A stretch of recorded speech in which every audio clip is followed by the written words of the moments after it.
Alhamdulillah Rabbil Alameen, wassalatu wassalamu ala Sayyidil Anbiya wal Mursaleen. This is Mujeeb Kazi and you're watching Washington Roundtable on VOkTV. We have a very special guest in our studio today, KGC President Farooq Siddiqi Saab. Assalamu alaikum. Walaikum salam.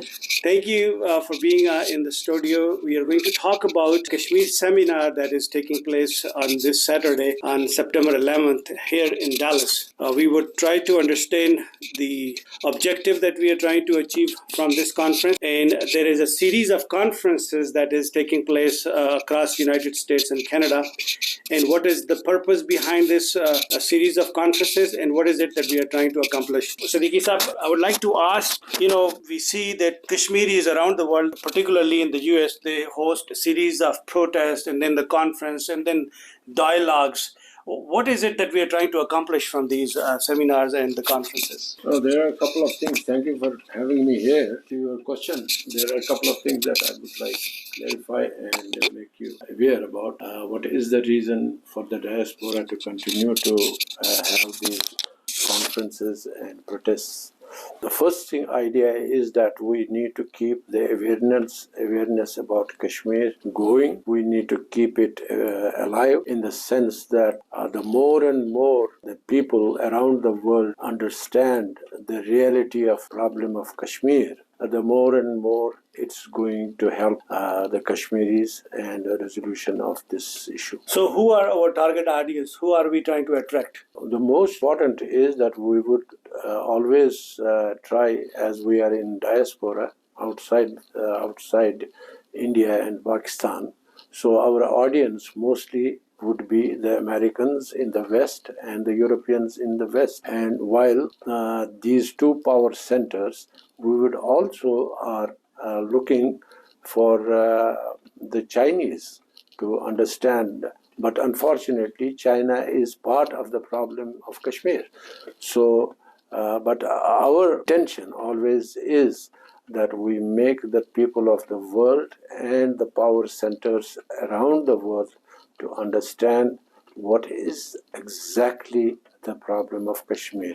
Because so far, this issue has been propagated, or this issue has been expressed, and it has been shown as a conflict between India and Pakistan, forgetting the basic issue of the people of Kashmir. It is a conflict that has been made by India and Pakistan, and they want to continue to have that conflict because I think there are a lot of vested interests that lie.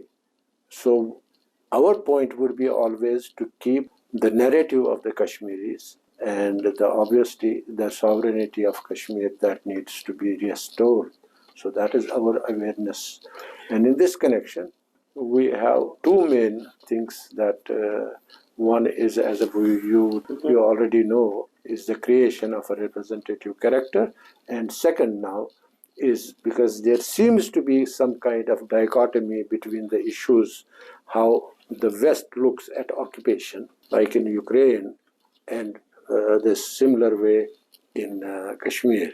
So we would like to make the people aware that there are similarities in the occupation of Ukraine as well as occupation of Kashmir.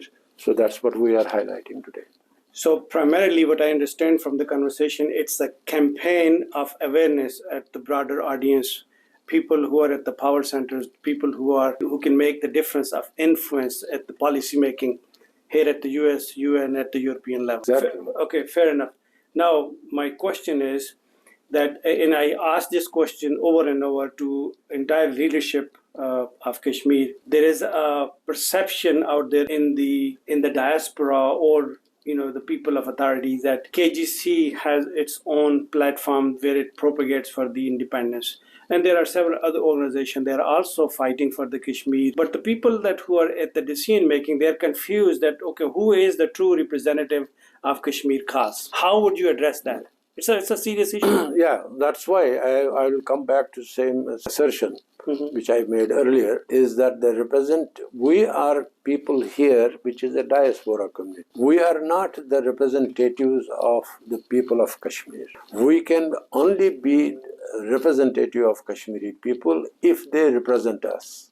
So KGC no bias against any other organization or a political thought, though I would want to say that there is 99% support for the independence of Kashmir, which is the basic aspiration of Kashmiris. But at the same time, I appreciate if there are other organizations who would like to think in a different way about that. We had always asked them to come over and be part of discussion and discourse in which we could come up and say what would be our narrative. And we had decided that the narrative of independent Kashmir is the predominant one. And we did that in Niagara Falls also. Did invite those organizations that you are referring to, and we had a very good deliberation. And in fact, the KGC constitution was made not by KGC members, it was made by those members of KGC who were present there, which now have and other organizations. So they are always welcome. And the logical thing is, and the rationality is, that we need to support and represent the basic aspirations of people of Kashmir, which is the independence of Kashmir, which they have lost. That's why, like Ukraine, it was an independent country only about 6 months back. So it's occupied half by Russia, and now there are other forces coming from outside. Today's news, if you see, there are people who are coming from the other nations and fighting in there.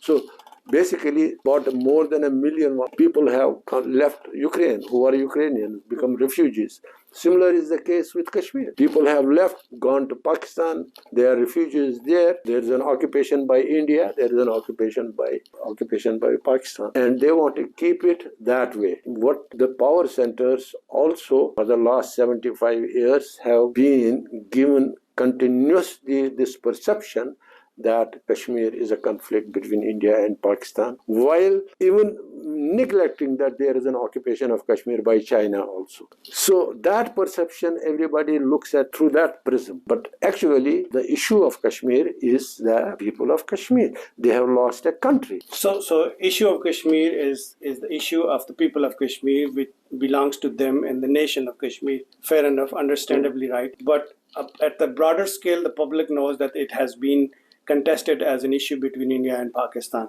There is another notion after this 5th of 2019 that India is Pakistan, both of them unanimously have settled this case to rest. Any outcry by the Kashmiris out there, whether it is by KGC or any other organization, it is just another way of keeping yourself in the prime time or in the public sphere. Nothing is going to happen beyond that. No, but occupation on the basis of the military might cannot stay for long. History is itself a witness that any nation which was occupied on the basis of the might of the military does not stand. 1 decade, 2 decades, yes, eventually you can't govern a country without having the people accepting you. And that has not happened, neither in Indian held Kashmir nor in Indian Pakistan held Kashmir. You can continue on the basis of your might. You can continue, but it will not sustainable. It is never sustainable. Show me any country in the world where occupation has sustained. So coming back to the conference tomorrow, who are the participants in the conference? We have very valued and very learned people, and also who have in their past been politically active and also currently are very active in politics of America. And there are some human rights activists also. And at the same time, we have also a participation for the first time from a community which is non-Muslim community, which there is a